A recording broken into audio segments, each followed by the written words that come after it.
May isang nilalang sa probinsya na kinakatakutan ng marami. Hindi mo siya makikita, pero alam mong hindi ka mag-isa. Akala ko guni-guni lang to, hanggang sa marinig ko ang hakbang sa likod ko. Magandang araw po sa inyo. Matagal na akong nakikinig sa mga kwento ninyo. At ngayon lang po ako naglakas ng loob magbahagi ng sarili kong karanasan. Isang bagay na noon hindi ko alam kung ano ang tawag. Lumaki po ako sa bukiran ng Nueva Ecija. Magsasaka ang tatay ko. May iniwan ang lolo namin, 1 hektaryang palayan bago siya pumanaw. Early 90s pa noon, walang internet, wala pang cellphone, pero masaya ang kabataan namin. 3 lang kami noon. Ako, si Janjan, tsaka si Marife. At tuwing tapos ng klase namin, diretso agad kami sa palayan. Naglalaro, sumasakay ng kalabaw, at pinapanood ang paglubog ng araw. Isang hapon, napaaga ang uwi ni Papa dahil sumakit ang tiyan niya. Iniwan niya kaming 3. Habang palubog ang araw, nahiga kami at nag-cloud watching. Tawanan, kulitan, asaran. Tipikal na kabataan. Hanggang sa biglang tumahimik si Marife. Napaupo siya at nakatingin sa gitna ng palayan. Tinanong namin kung ano ang tinitingnan niya. Ang sagot niya, "Ayun o, hindi niyo ba nakikita?" Umupo kaming dalawa ni Janjan. Tumingin sa direksyon na itinuturo niya. Pero wala kaming nakita. Pero tuloy-tuloy ang turo ni Marife. Sabi niya, "Parang tao, pero malabo, walang anyo." Palubog na ang araw nun, at kahit bata pa kami, may biglang kaba na hindi namin maipaliwanag.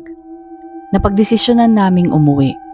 Madilim ang dadaanan, wala pang ilaw sa kalsada noon, at mas takot kaming mapalo kapag ginabi na.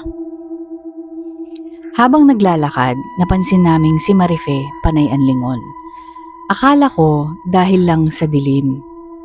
Bago pa makarating sa bahay ni Janjan, may lugar na puro matataas na kawayan. Tahimik, madilim, parang walang hangin. Buti na lang dala ko yung flashlight ni Papa. Bigla siyang nagsalita. Sabi ni Janjan, "Ano yun?" Nagulat ako. Tinanong ko kung ano yung sinasabi niya. Si Marife, bigla akong binatukan.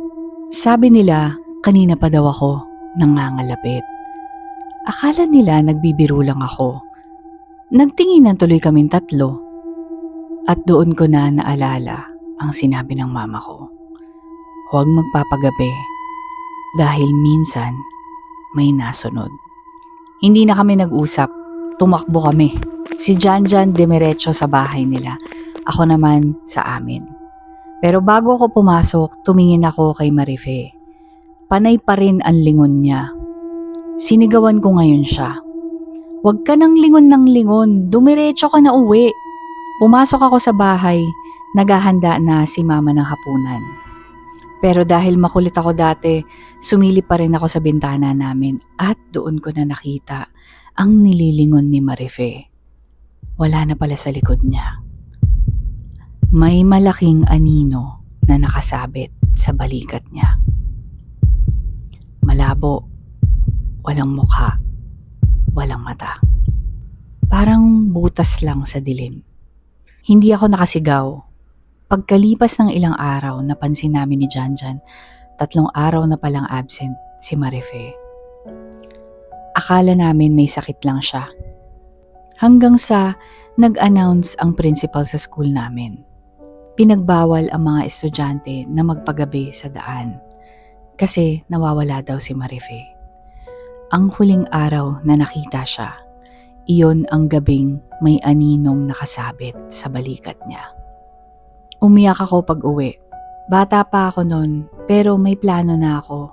Napakasalan siya paglaki namin. Pero nawala siya na parang bulalang. Parang hindi kailanman nag-exist. Ngayon po, nasa Oman na ako. Isang mekaniko. Naalala ko lang po ito ngayon dahil birthday niya.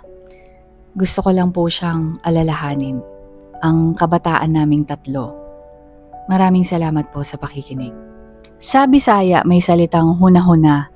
Ibig sabihin, nasa isip mo lang to.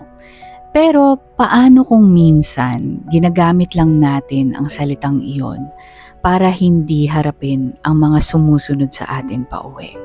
Subscribe to Hiwaga at Esoterica for updates and future uploads for more dark folklore and horror stories. Bye for now.